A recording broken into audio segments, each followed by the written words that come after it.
country as well. Ambassador Deepak Vora, former diplomat, joins us on the program. Dr. Sharad Kohli, senior economist, with us on the show as well. Mr. Gautam Mukherjee, senior journalist, joins us on the program as well. And last but not the least, Rakhi Bakshi, senior journalist, with us on the program.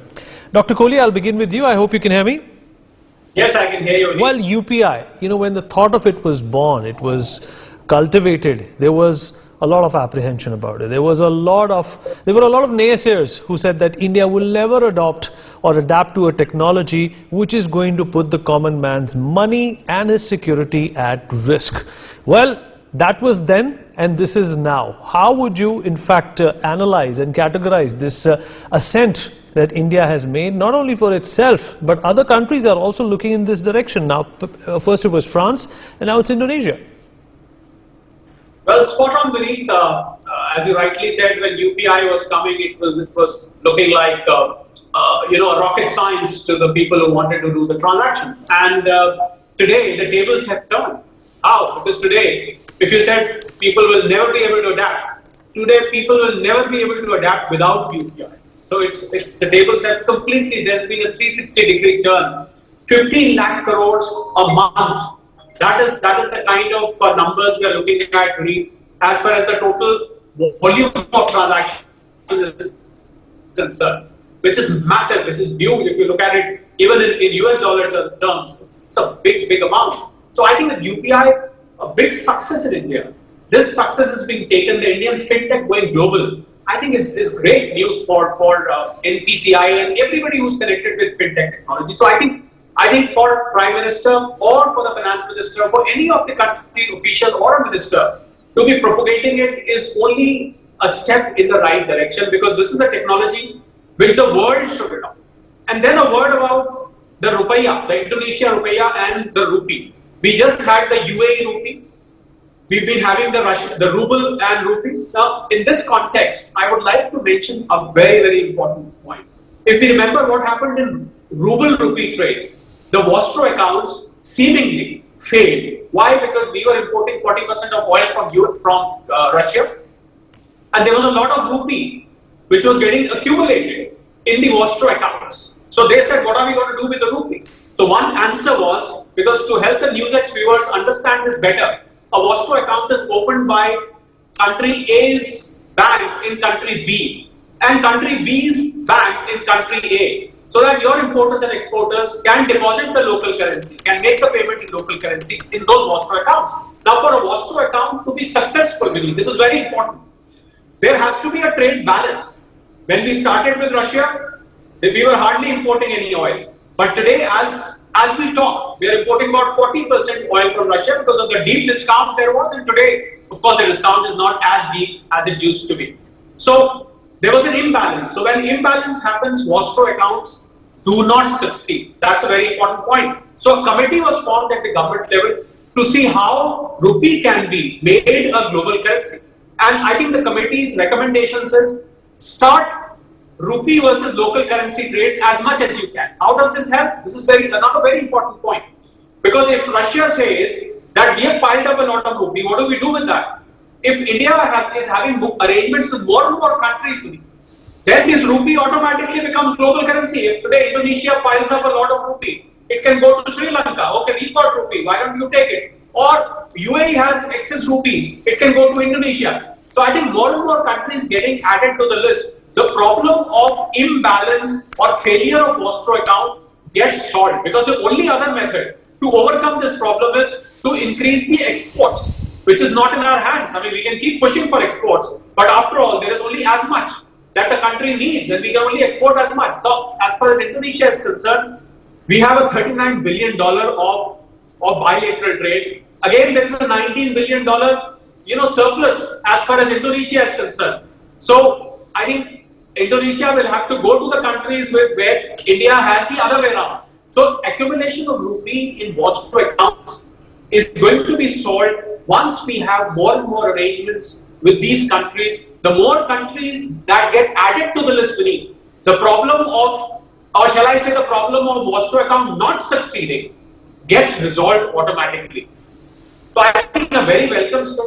I think every Indian should be proud of the fact that our rupee today is gradually, slowly, steadily becoming a global currency. It's a step in the right direction. And with UPI becoming popular in France, in UAE, in Indonesia, I can tell you that in the next 1 or 2 years, UPI will become an international platform and it will be able to beat SWIFT, which is so much talked about around the world.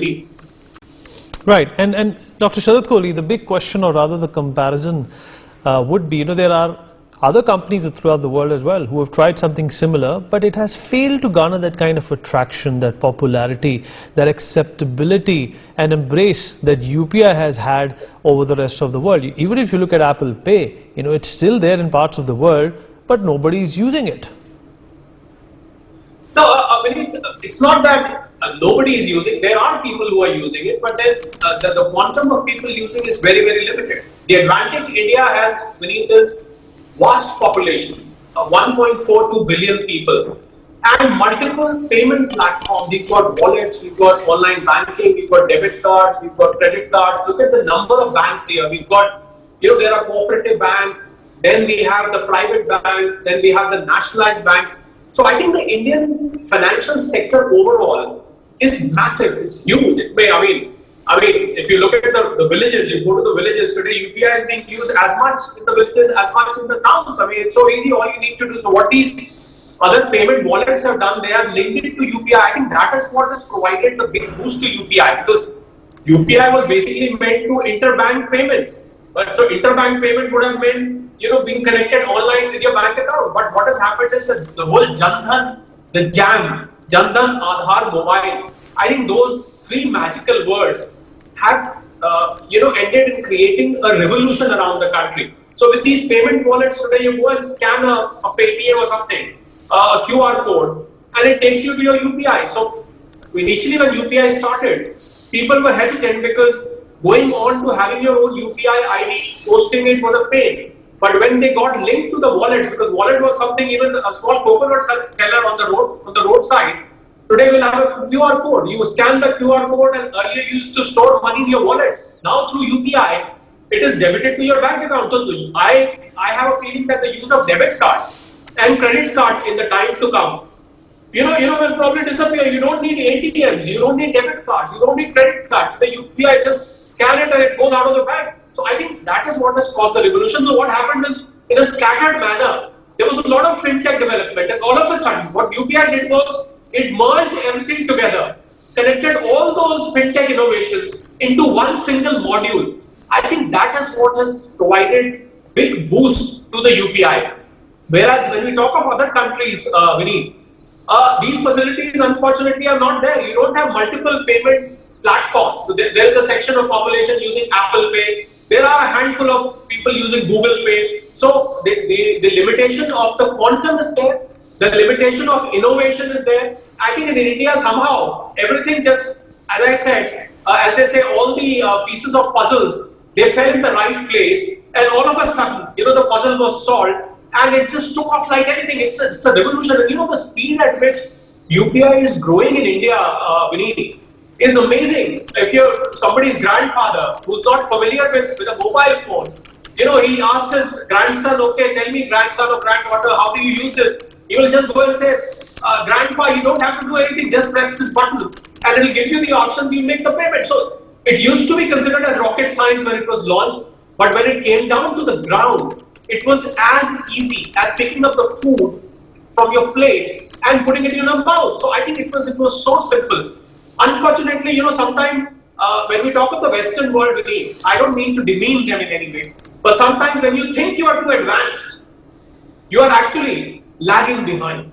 And sometimes when you put these simple things to use, you suddenly become extremely advanced. That is what has happened in India. And I think India's big population, India's Jan Dhan Yojana, India's JAM revolution, India's smartphone resolutions, India's internet connectivity, now the 5G revolution, they are all coming together and has boosted UPI. So a country like Indonesia, which is one of the most populous countries in Asia, I think will be a big beneficiary of this. UAE has got a population of let's say 1 crore, maybe even less. But the more populated the country is, the more benefits you can reap, because India has already proved that. And if you have a big population, you've got more number of people having bank accounts, you can actually reap the benefits like anything. So I think that has contributed to India's this thing, and I think the best part of currency beneath is it will save you from currency fluctuations, as Gautam was saying.